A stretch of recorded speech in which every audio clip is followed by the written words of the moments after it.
Hello Galaglass, this is Paul Walker here, and by request I am making a video on a couple of subjects real quick. It will be radar first, how I use it when I'm fighting in the lobbies, and the keybinds that I use for those. And for anyone interested, I found this really helpful. It really helps me with my situational awareness, and it helps me kind of figure out what's going on, who the friendlies are, where they're going, and the same with the enemies. So I've chosen the F-15C in this example because there's a couple of different things that you can do.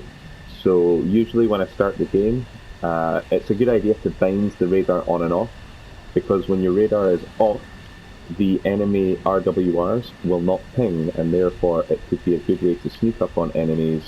And if you're behind enemy lines and you don't want to broadcast your presence, it's a good idea to switch your radar on and off. But I digress. By default, the radar is in search mode pulse Doppler. This basically cuts through any sort of ground interference that you would get from the radar, which is very good for search mode. But what I'm mostly interested in is the track while scan mode. So we're just going to pop into that right now. And that is us in track while scan mode. And why I've chosen the F-15 is because the F-16 doesn't really have the same option. But you can change the scope scale, and as I change the scope scale, I can make the search area a little bit wider on the aircraft here. Next then will be distance. You'll see at the top right corner you have 23 miles with an asterisk. If any of these numbers have an asterisk next to them, that means that you can change them. So on the F-15, I will change my scope scale now to 46 miles, and then 92 miles. You can see by the green highlight what the limits of the radar actually is. So it's like, it's under 90 miles. It's probably around like 60 miles or something like that. Maybe 55 miles being our maximum sort of range. Maybe it's even 46. Who knows? Okay, so this kind of like takes you through. I will put up an example of using this just in this test environment here. There's two aircraft over there that are enemies. So yeah, we'll cut to that next, and then we will go over the key bindings once that's done. Okay, so currently we are in search pulse Doppler mode, and we're committing to two targets here. There's one up high on the left hand side and one down low on the right hand side. I am trying to pick both of them up, but because they're traveling so slow, one of them's probably notching. I can't get both. So we've gone into track while scan mode now, and we're just letting the aircraft find itself. We commit to the target that's up on the left, and as you can see, its vector is slightly towards us and off to the left. So we have selected this target with the two bars on either side of it. A friendly target, if you have IFF, will have a bar above the icon where you can see the direction that it's traveling. At the moment now, I'm trying to recommit to this second aircraft, but as you can see, the radar itself is actually moving with this aircraft to track it for as long as possible. Here is an example of me notching using flares instead of chaff, but that's a good example if you were to fire off a radar that would need a missile that would need your radar in order to help it track its way towards its target. With the AM-120s, you don't have to worry about that.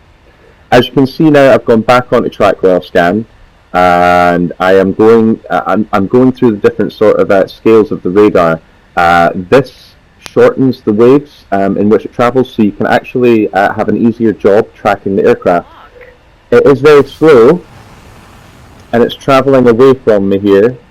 So, and we are quite far out too, and travelling at a low speed. So the likelihood of this missile hitting the aircraft isn't very high. I wouldn't have normally fired off a shot, but for the example of this video, you can see as we turn the aircraft away, the track while scan also tracks the missile coming in and closing into the aircraft. And if you look up to the left hand side, AAM, you can see a little countdown here, and this lets you know that we have completely missed the aircraft, because the countdown is gone and yet the aircraft still flies. So, a little bit annoyed about that, we decide to poke our heads back up. And this is a really good example of notching now, because my aircraft cannot pick up the enemy very well. You see that I'm losing the track? The aircraft is travelling perpendicular to me, which means that the radar on my aircraft can't differentiate because it uses pulse Doppler. It needs radar signals to come back. If the aircraft travels perpendicular, the radar kind of messes everything up in the nest and the noise. This is aided with chaff when you're getting radar missiles fired at you. It's actually a miracle that this missile landed, but the AM-120s are very good. So that's an example of the track well scan with an example here. So we're going to go into the keybinds next. Alright, now that we're safely on the ground, we're going to go into our options here to discuss the key bindings for the radar now that you've seen them in use. So, this might take a little while as I am recording the audio over the video and I'm probably messing around. Yeah, the SAS modes, that's what we're going to get to next. Keep it on full real controls. We're going to go down to weaponry. This is where you access your radar section. And I am just struggling to find it. It's at the bottom here. There we are. That's all the radar settings. As you can see, everything is fairly similar in the key bindings to help me remember. I am on the PlayStation 4, so I have to be creative with the keybinds to utilize everything that I have. However, it works really well. For whatever you're on, use the keybinds that make sense to you and the ones that you're going to remember. Okay, so switching radar and IRST on and off, a useful keybind. I think I explained it earlier in the video. You can hide yourself from enemies. You can stop broadcasting your signal on their RWR. So I would recommend using this. It's a useful tip to keep yourself concealed on the battlefield. Switching between the radar and IRST, I never really use it. I did originally use it to switch my RWR on and off, but why would you do that? Next is the radar and IRST mode. Looking at that keybind there, I believe that is, I called that the scope scale earlier. That's not correct. The mode is obviously the bandwidth that I explained earlier, so you can have like a big sort of search radius or a really small one if you want to like focus. Changing beyond visual range combat there, I hardly ever use it. I'll give it a little go, we'll see. Changing radar IRST search mode, as I explained earlier, this is how you will go between pulse Doppler search mode, regular roll search mode, and track well scan mode in the more modern aircraft like the F-14, the F-16, the F-15, the F-4 maybe has it, I can't remember. The scope scale, this is your distance, as I explained earlier, between your 9, your 25 miles, your 50 miles, your 90 miles, whatever it is, kilometers, whatever. I might use an example here when it comes to the radar IRST lock. I didn't get to use it in an example, but you can basically switch between your enemies on your radar before you've locked onto them. So like if you're on track well scan mode or just regular search mode, you can select your enemies, and that is indicated by little lines on either side of the enemy, as I explained earlier in the example. I think you saw an example of that.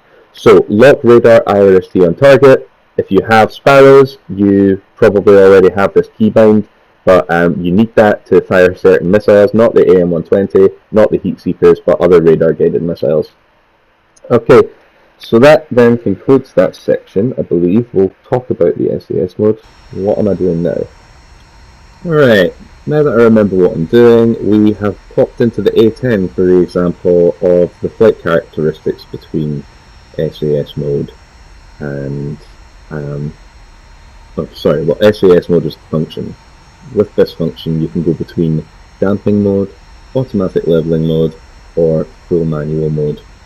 Full manual mode, you can trim the aircraft and the aircraft will behave the way it wants. We're going to go into the controls now and have a little look. See, SAS mode's an easy one. You have to be on full wheel controls to get this option. You will be on full wheel controls by default on simulator mode, but you can also use these in other modes, and it could be useful, so bear that in mind. We're going to add a little bonus part in here, switching between primary secondary weapons, and what is it again? I'm looking for it. Yes, the ballistic computers for the cannons and the rockets. You could change sight mode in cockpit, and you won't have to worry about the cannon rocket options, because it will just kind of cycle through it by itself. But this is relevant as an additional setting here, so like bear that in mind. Switch sight mode in cockpit and SAS mode. Okay, so we're now at a reasonable altitude. We are in the fully kitted out A10 once again. It is set up for ground attack missions, which are very doable when you're in simulator battles. If you have the aid of a fighter pilot or two, you will not be you'll hopefully in theory not be harassed by enemy jets, and you can just absolutely go to town in the ground battles. You can rack up a lot of points using this tactic. A10's a really fun aircraft to fly, as you will see. Talking about flight characteristics, though, it probably wasn't the best idea to show the examples between regular mode and damping mode with a fully loaded A10. Something like the F-16 would show greater differences in flight characteristics. Right now I'm on the targeting optics for the ground attack weapons that you saw there. We can get into that in a different video if you can bear the horrible quality of my audio. So we're in cockpit mode. We're going to show you the differences between it. We're currently in a nice stable climb in normal mode with the aircraft trimmed, fully manual. We're now going to go into damping mode. There we go. And you can see a dramatic difference in the pitch of the aircraft. A little bit irritating with the A10. With other aircraft like the F-15, F-16, they fly straight and true. You just point them where you want them to go. It is fantastic. It just gives you really smooth inputs for the aircraft. We're going to go into normal mode here, I think, and we're going to go into a really tight right-hand turn. And you'll see the aircraft kind of roll around and wallow around a little bit while I'm in this turn. I am fully pitched up as well, so the angle of attack starts changing the aircraft.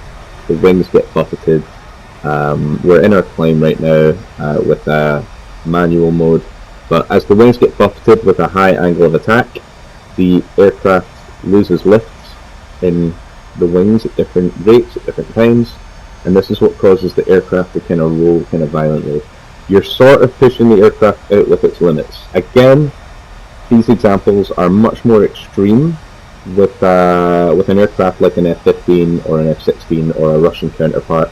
I have to put my hands up. I've got no experience with any other top-tier jets other than the US tree. It's my first tech tree, so unfortunately I can't speak for any other jets. But here we go into a really tight right-hand turn. We get to see the aircraft roll and wallow. The nose is pitching up and down. We're rolling. It's a tight turn. We're pulling quite a lot of G's. The aircraft is. I'm fighting it right now to just try and keep the nose level, but there we go. We're at a steep angle. You can see we're causing a bit of trouble in the air here, but we're level off now. We put it in damping mode. Instantly, you see the aircraft like stop reacting the way that it did. I don't know if you saw that, but jump back and have a look again. We're going to go for exactly the same move in damping mode.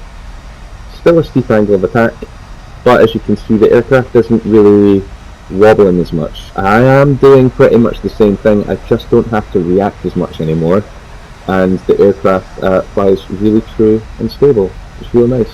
I'm going to go. I think we're in manual mode again, and I'm doing my best to keep it level. But look at it roll. Look at it roll now. You can see the difference, right? These things are very useful, especially when attacking ground targets, which is precisely what we're going to do now. We're going to show you two examples with the cannon on a soft ground target coming from the same direction. The only difference will be damping mode and manual mode. We will go with manual mode first and then damping mode, so you'll see this example now.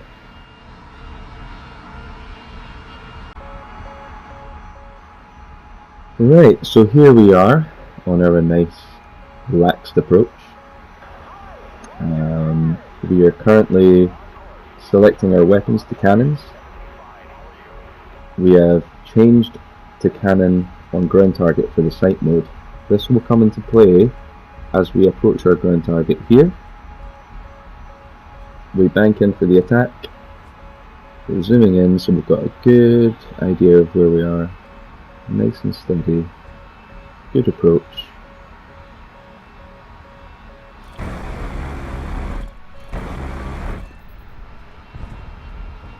Target destroyed. Now, as you can see, that was a success, but I was bobbing the nose a little bit, and there I go releasing the flares to make sure I am not attacked by any other down targets. But now we're going to go into damping mode, the exact same thing, and you will get to see the difference here.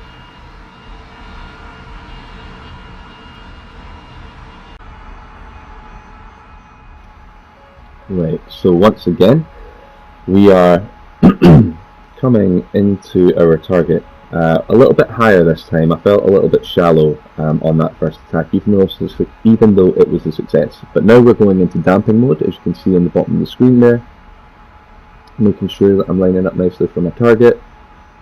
We've changed the sight mode to cannon on ground target, once again, to keep ourselves nice and accurate. Feeling confident, we commit to the attack, nice and relaxed.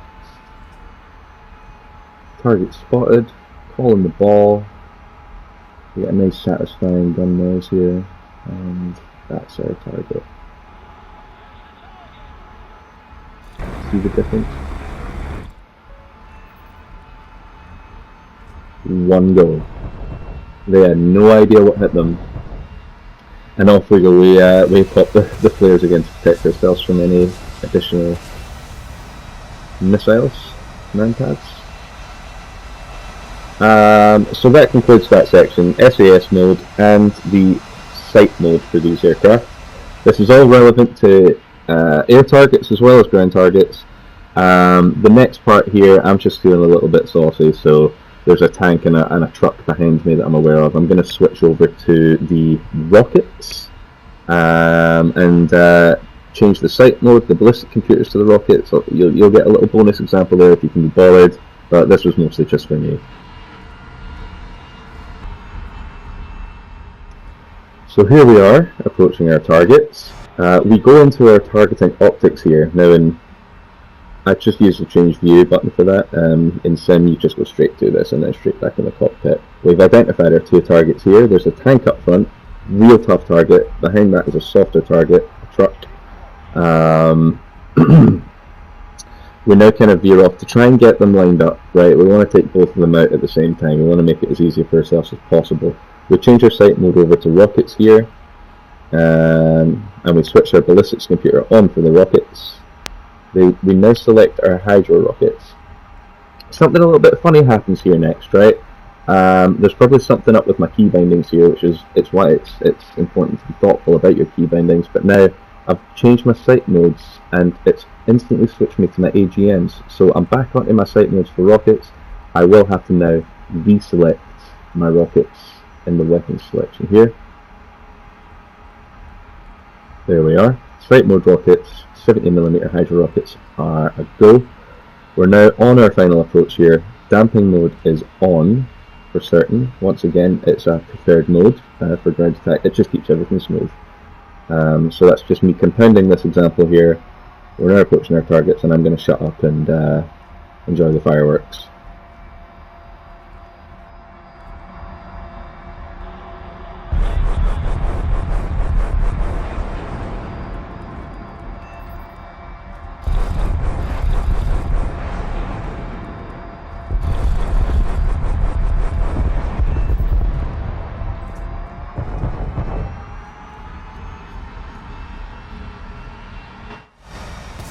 That concludes this tutorial, guys. If you have enjoyed it, let me know. I can do some other videos that will be helpful for you. I'll see you on the Discord, and thanks very much for watching.